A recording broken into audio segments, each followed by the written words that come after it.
breakfast wasn't that bad. What'd you have for breakfast? Ugh. Oatmeal? Oatmeal. Did I have raisins and brown sugar? No, it was typical cafeteria style oatmeal, gooey, and Stick to your ribs? I'm not complaining. But yeah. No, I mean stick to your ribs. Yes. Good. And oatmeal and juice. Never did get any coffee. But that's all right. I can live without that. Well, Oatmeal and juice, 2 juices actually. if we chat for a minute, I can go to the car and get you my coffee that I left in the car, and you can have a sip of it. I wasn't saying it because I really wanted coffee. Okay, but if you decide in a few minutes that you want a cup of coffee, I'll grab the car. So, Okay, sounds like a plan. so you're concerned about where you're going to be after here.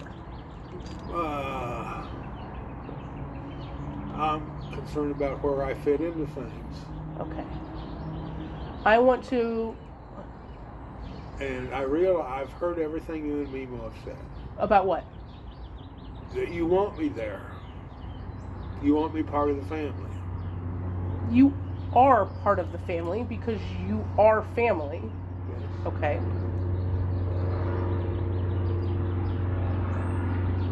But I also, you had mentioned assisted living a couple of times at this point. Okay? So I want to be calm and have a very open and honest conversation with you. Okay? I'm not here today. I'm here with you today for 2 reasons. One, I genuinely want to see how you're feeling because there is a transition going from the hospital to here in a place, rehabilitation that you've never been to. You've never been at. Well, other than the fact that everybody seems to love me and they'll do anything for me today anyway. But when you had your stroke in 2010, you had inpatient therapy in the hospital. 40 fucking days. Yes, you're not, and that's why I said a couple of times, you're not here for 40 days. First of all, Medicare won't cover 40 days.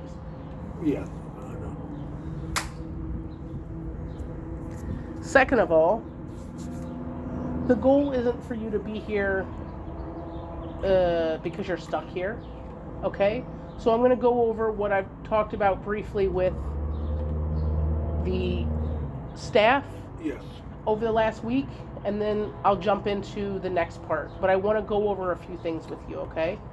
And I'm speaking in a very calm and very, I'm not trying to use my mommy voice.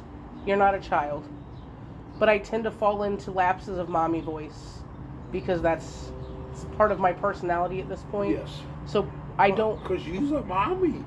I don't want you to take it as me trying to belittle or be condescending, because that's not my intention. Okay? So I want to be clear. So if you feel like I'm not to be sensitive. But if you feel like you're being sensitive, tell me that you are upset or communicate. That's what I'm going to ask for. Because I feel like one of the biggest factors in our relationship right now is communication and possibly lack thereof. Right. Okay? So I want you to be comfortable, as I've always wanted you to be, speaking your mind. However, that does come with a caveat, because you'll be like, I do speak my mind, like you do, and then I call you an a-hole for doing it. Because sometimes you speak your mind in ways that I don't like.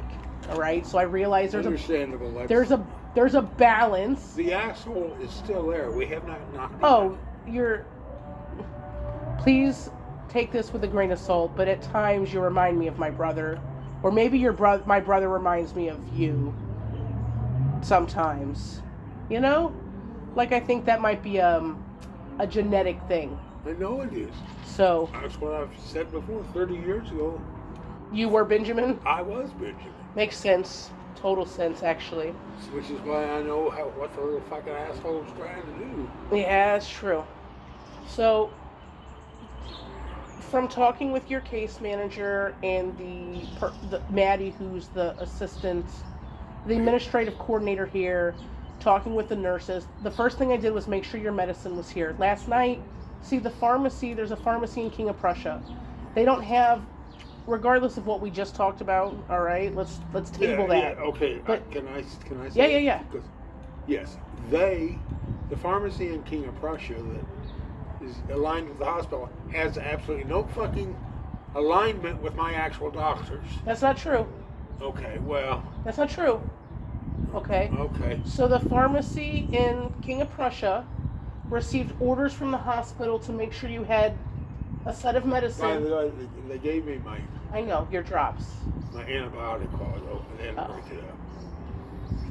So And I turned down the stool softener, which I knew you would. That's okay. I had a good reason, because you know what happens when it hits and you don't get me out of there fast enough. We're going to have a shitty bed. In Yes. this case, since that time, I have had a You've- fine, stinky poop, so we don't have to worry about You've it. cleared yourself. It's like drinking And sodium nitrate. Sodium? No. I know what to talk about. Stuff that's going to come in the box. Magnesium nitrate. Yes. I was like, that's not sodium And- nitrate. And